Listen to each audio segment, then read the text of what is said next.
You know, we only have so much time, and you think differently about time the older you get. And by the time you've lived about 3/4 of your life or 2/3 of your life or whatever, you get to the point where you really don't want to be wasting your time.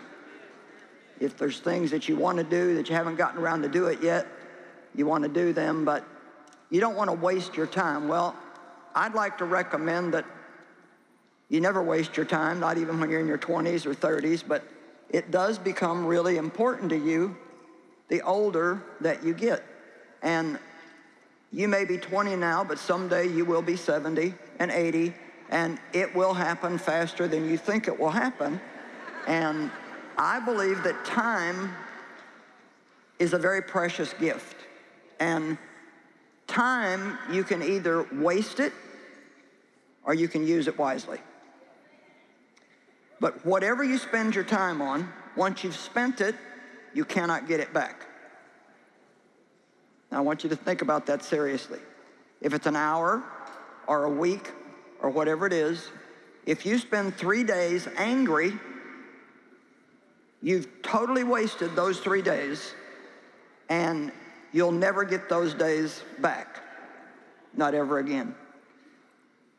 In the early years when Dave and I first got married, and I still had such an out-of-control temper, I remember being mad, which happened often. I grew up around that. That was how I saw my dad handle everything. You just got mad and stayed mad till you got your way. And so that was what I did. And I remember Dave saying to me one day, he said, "Wouldn't it be awful if Jesus came back today and you spent the last day of your life on this earth angry?" And that really made me stop and think. There's so many things that we do that are a total waste of time. They don't do any good at all. So I'm going to share a few things with you this afternoon, and I'm sure you can probably come up with other things on your own. But how about if we make a commitment to start investing our time rather than wasting our time? Because we don't want to come to the end of our life and look back and have nothing but regrets. I think that is one of the saddest things that can happen to a person, is for it to be too late to go back and do what you wish you would have done and should have done, and just end up regretting the way you've lived with no way to fix it.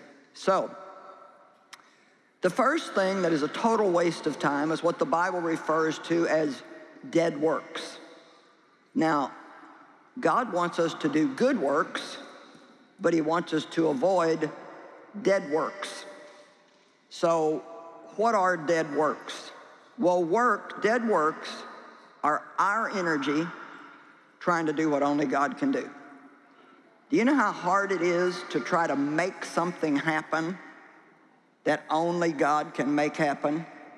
And the more you try to make it happen, the bigger mess you make out of everything. Anybody had any experience with any of that? We see this plainly with Abraham and Sarah when they wanted to have a child, and God had made them a promise. And it was a promise that was impossible to be fulfilled without God, because they were both way beyond childbearing age. Abraham was 100. Sarah was close to that, up in her 90s, I guess, and past childbearing years. And they'd never had a child of their own. God had promised them that they would, but they got tired of waiting. Anybody ever get tired of waiting? So they got tired of waiting and came up, well, Sarah, but it was just as much Abraham's fault because he followed her lead.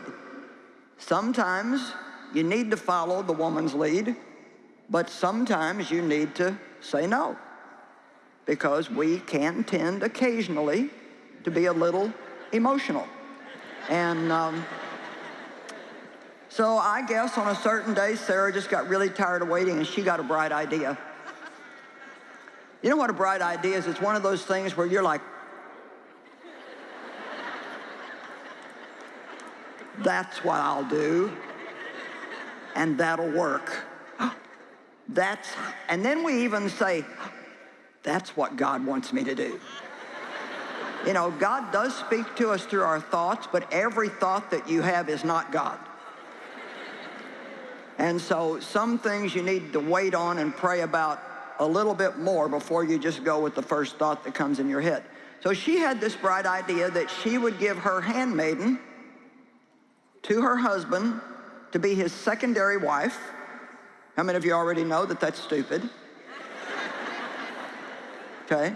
I mean, that had trouble written all over it before it ever got started.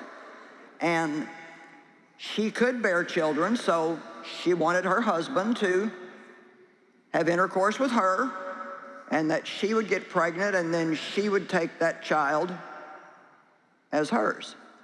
Well, Abraham listened to what she said and did it. And sure enough, she got pregnant. Well, as soon as she got pregnant, then she got a bad attitude towards Sarah. Nah, nah, nah, nah, nah, nah. I'm pregnant and you're not. I don't know if that's exactly the way it went, but she got a bad attitude. Well, then Sarah got mad because Hagar had a bad attitude. She had the baby, and Sarah and her never could get along after that. And so Sarah then went to Abraham and wanted him to go deal with Hagar. And he said, you take care of it, it's your own problem. And she said, no, you do it. She blamed it on him, he blamed it on her, and it just turned out to be nothing but a big mess. Well, we can read their story and say, how dumb, but how many of us do the exact same things day after day? When we want something, we can find 1,000 different ways to try to make it happen and think all of them are God. Dead works are works that don't work.